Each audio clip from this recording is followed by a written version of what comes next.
또래보다 작은 우리 아이. 잘 먹고 잘 자는데 키는 안 큰다? 우리 아이 건강지키기 프로젝트 제4탄. 우리 아이의 숨은 키 1cm를 키워라. 네. 내 아이가 또래 아이들보다 작다면 이거 저 혹시 나 때문에 그런 건 아닐까? 뭐 이거 여기서 더 이상 안 크면 어떡하지? 날이 갈수록 부모님의 걱정이 커져만 가실 텐데 정 원장님 아드님은 뭐 잘 무럭무럭 잘하고 있죠? 아, 네, 무럭무럭 잘하고는 있는데요. 요즘 자꾸 살이 쪄서 지금 배가 너무 많이 앞으로 나오고 있는 것 같아서 아주 걱정입니다. 괜찮아요, 괜찮아. 네. 엄마 닮아서 배 나오는 건 뭐 할 수 없죠. 예. 네, 근데 요즘 아이들이 키가 또 자신감이라고 하잖아요. 그렇습니다. 네. 네, 그래서 어떻게 하면 아이의 키를 키울 수 있는지 관심을 갖고 아주 잘 들어봐야 될 것 같습니다. 그래요. 그래서 이제 귀를 좀 쫑긋 세우시고 오늘 방송을 한번 집중을 하시기 바랍니다. 아이들의 그 작은 키에 대한 어머님들의 고민 지금부터 저희들이 해결해 드리겠습니다. 자, 오늘도 도움 말씀 주시기 위해서 중앙대학교 용산병원 소아청소년과의 이민석 교수님 나와 계십니다. 어서 오십시오, 교수님. 네, 안녕하십니까? 네, 안녕하세요. 네, 반갑습니다. 뭐 자녀들의 키에 대한 부모님들의 그 열망, 이런 것들이 굉장히 그 어느 때보다도 요즘에 큰 시대 아니겠습니까? 네. 또 아이들 자체도 이제 그 어떤 뭐 자신감 이런 것들인데 우리가 볼 때 이제 아이들이 얼마나 클 수 있는지 요즘에 뭐 계산법도 있다고 하던데 그 방법이 좀 있지요. 네. 남자 같은 경우는 부모님 키에다가 네. 한 6.5cm를 더하고요. 물론 거기에 플러스 알파가 조금 있습니다. 그다음에 여자 같은 경우는 부모님 키에 마이너스 한 6.5cm 정도가 되면 되게 클 수 있다고 생각합니다. 네, 플러스 마이너스까지 이해가 가는데 플러스 알파는 뭘까요, 교수님? 예, 그게 왜냐면 유전적인 이제 소인이 한 20-30%밖에 안 되고요. 네. 결국 이제 키 크는 데는 한 70-80%가 후천적인 요인이 있을 수가 있거든요. 네. 그래서 요새 우리나라의 영양 상태가 좋아졌기 때문에 애들이 키가 큰 것이 바로 이제 그런 원인도 하나가 되겠습니다. 네. 지금 그 막 자라는 아이들에게 부모님들이 특히 농구 이런 거 많이 또 시키시잖아요. 이런 것들이 좀 도움이 됩니까? 네, 그 이제 성장판을 자극하기 때문에 네네. 굉장히 좋은 운동으로 되어 있습니다. 아, 그렇군요. 그러면은 그 아이들이 키는 언제까지 자라는 걸로 봐야 되는지 저희가. 네, 대개 이제 출생 때 저희가 한 50cm 정도 되거든요. 네. 그래서 한 살 정도 되면 한 75cm, 2살 정도 되면 한 87cm 정도 되는데요. 그 후에는 1년에 한 4-5cm 정도 크게 됩니다. 네. 그렇게 키가 크다가 사춘기가 돼서 이제 남자가 만 한 16살 또 여자는 한 만 14살 정도 되면 성장판이 이제 닫히게 되거든요. 네. 이제 그때까지 키가 크게 되죠. 물론 이제 그 후에도 조금씩 클 수는 있습니다. 특히 여학생들의 경우에 초경을 늦추는 뭐 주사도 맞는다 뭐 그런 방법을 택해서 아무래도 이제 사춘기의 시기를 뒤로 늦추면 아이들이 성장하는 데 도움이 된다. 뭐 이런 얘기들을 많이 하시거든요. 네. 이게 정말 유리한 건지요? 사춘기가 시작되면은 대개 한 2년 동안 애들이 굉장히 커지거든요. 그래서 1년에 한 6 내지 7cm 정도 커집니다. 그래서 사춘기가 좀 늦어지면 성장판이 늦게 닫히니까 도움은 될 수 있지만 이런 그 사춘기가 또 늦어지면 이런 정서적이라든지 성 정체성이라든지 이런 것들 혼란이 올 수가 있기 때문에 네. 문제가 되겠습니다.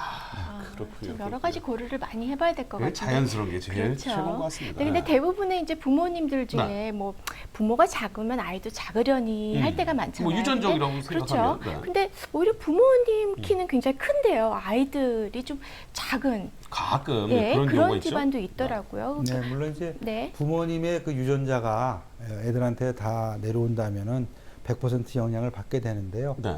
근데 이런 그 유전인자뿐만 아니라 이런 수면이라든지 영양 상태라든지 스트레스 이런 것들이 다 관여를 하거든요. 그래서 어떤 애들 보면 수면이 부족하거나 또 만성 질환이 있다든지 또 영양 섭취가 잘 안 됐다든지 스트레스 같은 게 있으면은 이제 키가 자랄 수가 없게 되겠습니다.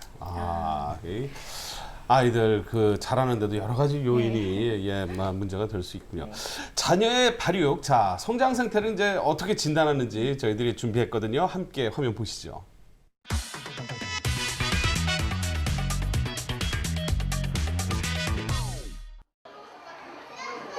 아이에 대한 욕심이 클수록 아이의 성장 발달에 대한 부모의 관심은 걱정으로 바뀌는데 이때 도움이 되는 것이 바로 영유아 건강검진 프로그램이다.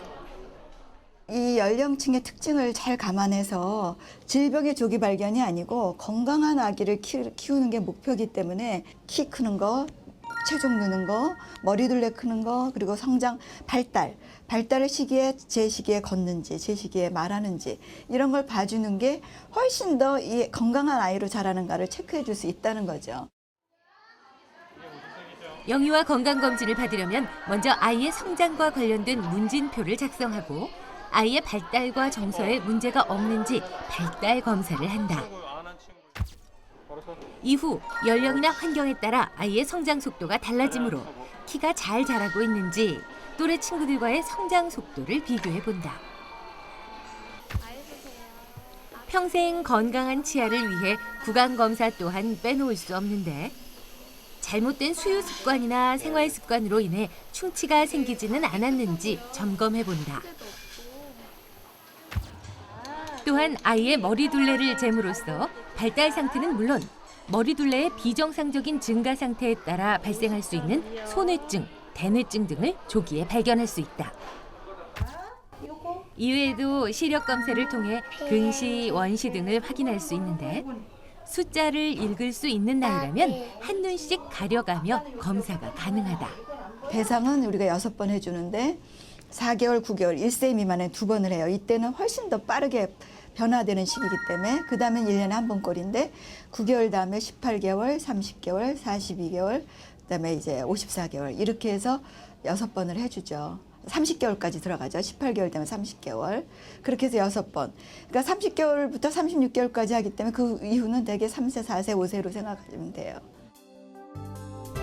영유아 건강검진은 성장 발달이 중요한 시기에 6차례에 걸쳐 시행되며 신체 계층, 발달 선별 검사, 구강 검사 등으로 아이의 발육 상태를 확인하는 것이 주목적이다. 또한 건강검진 결과를 토대로 질병을 발견하기보다는 영유아의 건강을 위협하는 요소를 조기 발견해 자녀 양육에 도움을 준다. 키도 마찬가지고 저신장 아니면 너무 큰 거 이렇게 되는 거죠.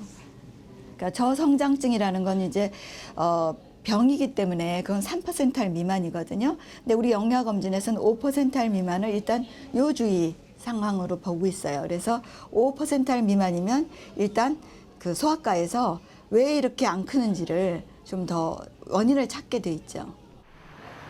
만약 내 아이가 또래 친구들보다 성장 속도가 느리다면 성장판 검사를 해볼 수 있는데 이때 성장판의 개폐 여부에 따라 성장 가능성을 예측할 수 있다.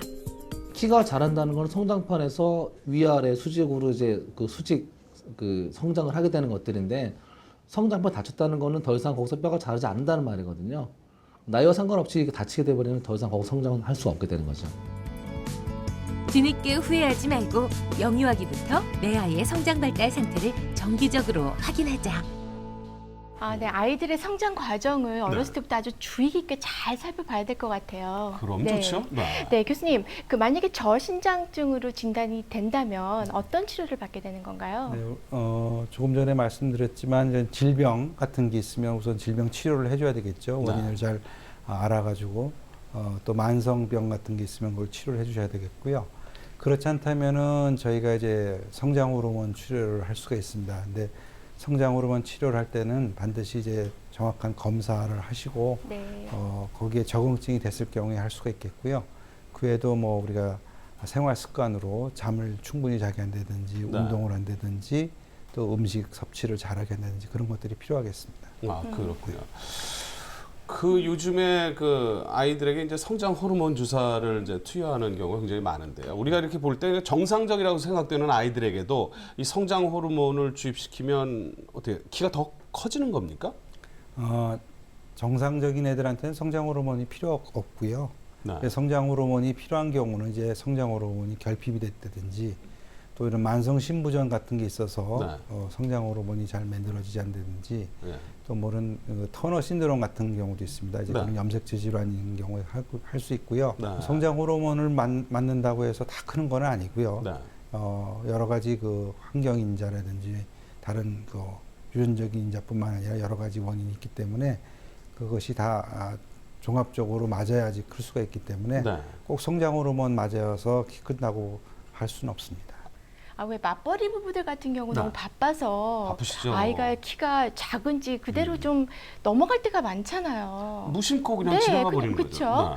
네. 교수님 어느 정도 커야 작아야지 병원을 찾아가야 되는 건가요? 네. 그 100명을 세워서요. 앞에서 3번째 이하 된다든지 1년에 4cm 이하로 큰 애들이 있습니다. 또 같은 또래 애들에 비해서 한 10cm 정도 작은 애들, 이런 애들이 이제 문제가 되겠습니다. 네. 그렇군요. 또 뭐 저희 아들도 그런 경우가 몇 번 있었습니다만 이렇게 잘 때나 아니면 저녁에 무심코 뭐 네. 다리가 아프다, 뭐 어디가 아프다 그래서 맞아요. 야야 그건 막 성장통이야. 아빠도 다 그랬어 그 나이 때 뭐 이러고 이제 넘어가고 그랬거든. 좀 주물러주고. 근데 이게 그 아이들이 이렇게 아파하고 성장통이 있다는 것은 뭐 이제 다른 얘기로 할 때 이제 키가 큰다 뭐 이렇게 받아들일 수 있는 건가요? 이 무릎이 아프다는 것은 이제 무릎의 뼈가 네. 이렇게 커지면서 그 주위에 있는 근육이라든지 힘줄 이런 것들이 잘 이렇게 지탱해 줘야 되는데 네. 그러지 못해서 결국은 아픈 거거든요. 근데 이게 이제 낮에 애들이 굉장히 많이 과활동을 해서 지쳐 있고 그러면 밤에 이제 아프죠. 그리고 심한 경우는 계속 아픈 경우도 있습니다. 그래서 오랫동안 아프다든지 아니면 쩔룩쩔룩한다든지 그런 병원에 오셔가지고 혹시 다른 질환인지 꼭 봐야 되고요. 네. 그렇지만 이게 성장통이 반드시 그 애들 키 크는 거의 첫 신호라고 볼 수는 없겠습니다. 아 그렇군요. 그러니까 네. 다른 요인이 있을 수도 있기 때문에 네. 아이들을 잘 관찰해 볼 필요가 있겠네요. 네. 네. 예, 또 하나는요, 네. 그 척추 측만증 아, 같은 경우 왜 척추. 허리가 좀 구부정하게 이렇게 있거든요. 그 키 성장에 문제가 생길 수 있다고 합니다. 척추 네, 측만증. 그래서 저희가 때문에. 척추 측만증에 대해서 알아봤거든요. 화면 함께 보시죠.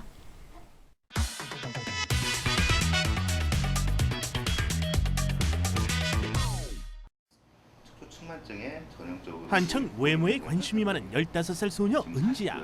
하지만 좌우 가슴 크기는 물론 어깨 높이가 달라 2달 전 병원을 찾았는데 그녀에게 내려진 진단은 척추 측만증이었다.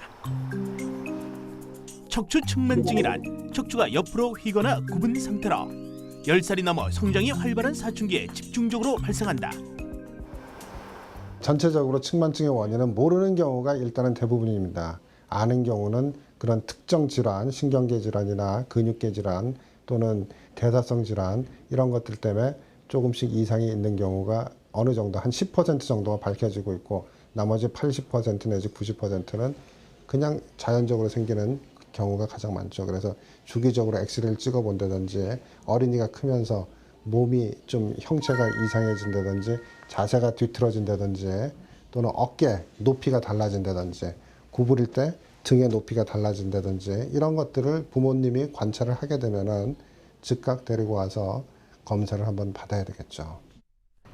척추 측만증은 만곡의 각도뿐만 아니라 환자의 성장 상태, 만곡의 부위 등 여러 가지 요소를 감안해 치료 방법을 결정하는데 보통 3개월에서 6개월 간격으로 환자의 상태를 관찰한다.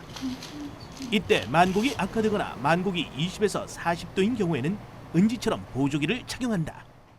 그 보조기의 목적은 각도를 교정하는 게 아니라 더 진행하는 것을 방지하는 게 목적이기 때문에 그 목적에 충실해서 보조기를 착용을 해야 되겠죠. 왜냐하면 보조기 따라서 애들이 가슴 성장이나 이런 거에 발육이 좀 저하될 수 있는 그런 단점들이 많이 있기 때문에 보조기를 채우는 것만이 능사는 아니고요. 적절한 이 적응증을 잡아서 보조기를 채우는 것이 중요하다고 생각합니다. 보조기 치료는 성장이 2년 이상 남아있는 환자에게 효과적이며 골격 성장이 끝날 때까지 보조기를 착용해 만곡을 교정하는데 보조기를 착용을 했음에도 불구하고 자꾸자꾸 변형의 각도가 진행이 돼서 30도, 40도가 넘어간다. 그러면 그때는 수술적으로 완전히 교정을 해야 될 것을 고려를 해야 될 것입니다. 성장과 함께 척추의 변형이 심하게 진행되면 수술을 해야 하는데 빈 척추를 세우기 위해 척추 사이에 인공뼈를 삽입하고 나사못으로 척추를 고정해준다. 하지만 수술한 부위에 뼈가 자라지 않으므로 수술 결정 시 신중해야 한다. 수술을 너무 일찍 하면 교정력은 크게 얻을 수 있지만 아이들 성장에 조금 장애가 될 수 있고 또 너무 늦게 하면 어느 정도 성장이 이루어진 후에 하면은 교정이 많이 되지가 않습니다. 그래서 그 적절하게 외래를 계속 주시하면서 애가 좀 더 진행을 확 하려고 그러거나 진행 가능성이 높아졌다고 생각이 들면 어떤 적절한 시기를 잡는 것이 의사가 환자들에게 해줄 수 있는 가장 중요한 일이겠죠.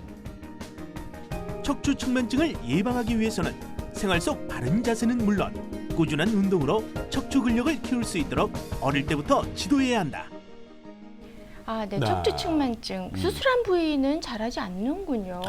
네. 그래서 너무 빨리 또 수술을 하면 성장에 문제가 될 수 있을 것 같은데 그 척추 측만증도 그렇지만 저신장증 같은 경우도 치료 시기가 굉장히 중요할 것 같아요. 네, 그렇습니다. 언제 치료를 해야 되나요? 네, 그래서 그 성장 치료는 그 시기를 놓치면 그 효과를 볼 수 없기 때문에 가능한 빨리 치료하시는 게 좋고요. 네.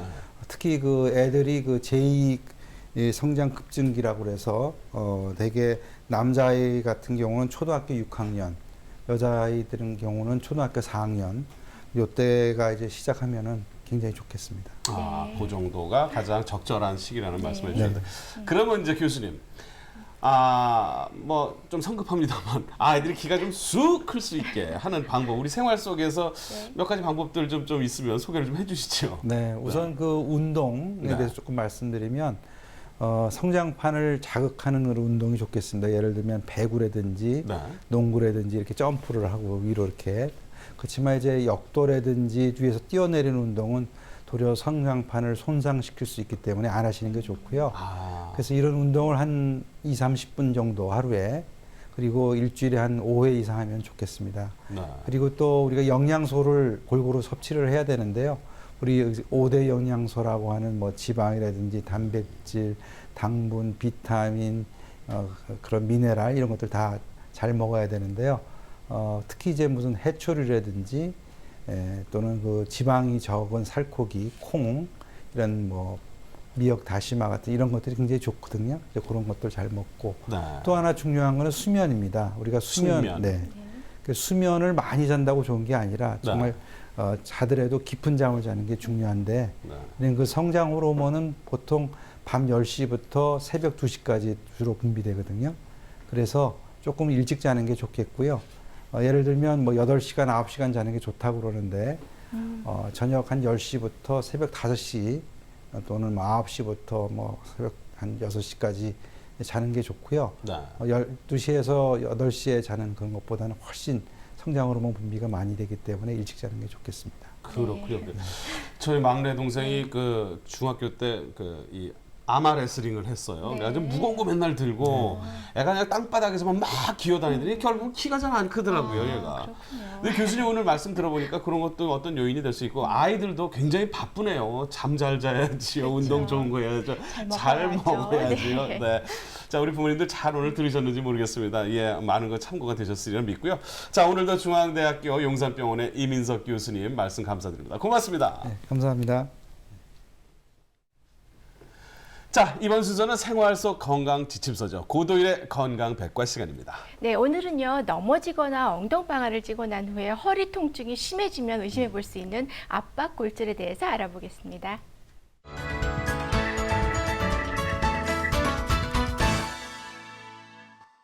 넘어진 다음에 허리 통증이 심하다면은 우리가 압박골절을 생각할 수 있습니다. 골절이라고 하면은 대개 이제 팔이 다리가 뚝 부러진 거니까 나무 같은 게 뚝 부러진 거 이렇게 해서 뚝 이렇게 부러진 거를 생각하지만 사실 척추에서는 그렇게 되지 않습니다. 척추에서는 이 모형을 보시면은 척추뼈가 네모났기 때문에 뼈가 약하다면은 요게 가운데가 쏙 들어가는 압박되듯이 골절을 일으킬 수 있습니다. 이렇게 모양이 뚝 부러진 게 아닌 뼈가 주저앉는 모양으로 되는 거죠. 압박골절은 대개 그 척추뼈에서 일어나는데 이런 것들은 특징적으로 그 허리뼈가 약한 사람들, 그러니까 골다공증 있는 사람들이 생길 수 있습니다. 골다공증은 뼈 모양은 있는데 뼈가 텅 비어 있는 겁니다. 속에 아무것도 없어서 뼈가 약해진 거죠. 또는 그 노인분들이 뼈가 약하다 보니까 생길 수 있고 골다공증이 있거나 또 폐경기에 있는 분들은 또 골다공증이 올 요지가 많습니다. 이런 분들은 사소한 충격에도 예를 들어서 계단을 내려오다가 넘어지고 살짝 넘어지거나 또 침대에서 내려오다가 살짝 미끄러지거나 이런 정도로 엉덩방아를 찌지 않더라도 아주 가벼운 충격에 의해서도 그 압박골절이 생길 수 있습니다. 골다공증에 의한 압박골절은 그 부위가 아주 심하게 아픕니다. 등이 부러지면 등이 아주 심하게 아프고 허리가 부러지면 허리가 주저앉으면 그 부위가 심하게 아플 수 있습니다. 근데 어떤 경우는 등이 골절이 된 경우에 가슴이 답답하고 가슴이 아픈 경우도 생길 수 있습니다. 가슴 사진을 찍어보고 뼈 사진을 늑골을 찍어봐도 갈비뼈는 이상이 없는데 그 부위가 심하게 아픈 건데 정밀 검사를 했더니 등뼈가 골절이 돼서 압박이 돼서 그런 식으로 그 가슴이 답답한 걸로 나타날 수 있는 거죠. 이런 경우에 심해지면 허리가 휘고 신경 손상도 이를 수가 있습니다. 우리가 치료는 대개 그 안정을 하고 물리치료를 받고 침을 맞고 또는 심한 경우 보조기를 착용해서 허리를 쉬게 만듭니다. 또는 주사요법으로 인대를 강화시켜주거나 신경치료를 하거나 후관절 치료를 하거나 해서 통증 치료를 하는데 이런 걸로 조절이 안 된다면은 뼈에다가 시멘트를 넣어주는 치료를 공구를 친다 해서 뼈가 튼튼하게 해주는 치료를 할 수 있습니다. 이런 경우 되게 좋아집니다. 하지만 무엇보다 치료보다도 더 중요한 건 예방입니다. 골다공증이 올 소질이 있는 경우 여자는 65세, 남자는 70세인 경우에는 의료보험 적용이 되기 때문에 골밀도 검사를 해서 골다공증 검사를 해서 골다공증이 있다면은 미리 약물 치료를 통해서 골다공증에 대한 예방을 할 수 있고 골다공증에 의한 압박 골절을 미리 막을 수 있습니다.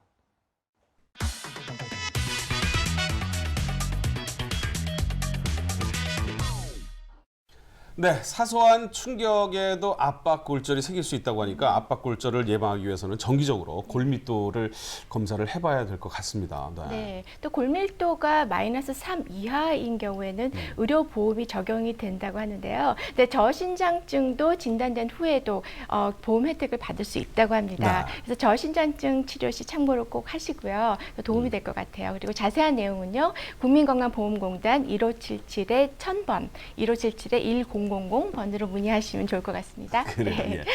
작은 아이의 키 때문에 너무 걱정하시지 마시고요. 네. 치료 받을 때 보험 혜택 꼭 확인하시기 바랍니다. 자, 오늘도 해외에 계신 동포 여러분들 그리고 우리 시청하시는 여러분들 자녀들의 생활 습관이 굉장히 중요하군요. 오늘 얘기를 들어보니까 특히나 이게 잠자리에 들어오는 시간도 꼭 좀 체크를 해주시는 그런 한 주가 되었으면 합니다. 더 알찬 정보로 다음 주에 찾아뵙겠습니다. 여러분 고맙습니다. 감기 못지않게 아이들을 괴롭히는 비염과 축농증. 제때 치료하지 않으면 학습 저하는 물론 성장 장애까지 부를 수 있는데 다음 이 시간에는 국민건강보험공단과 함께하는 우리 아이 건강지키기 프로젝트 제5탄 비염과 축농증에 대해 알아봅니다.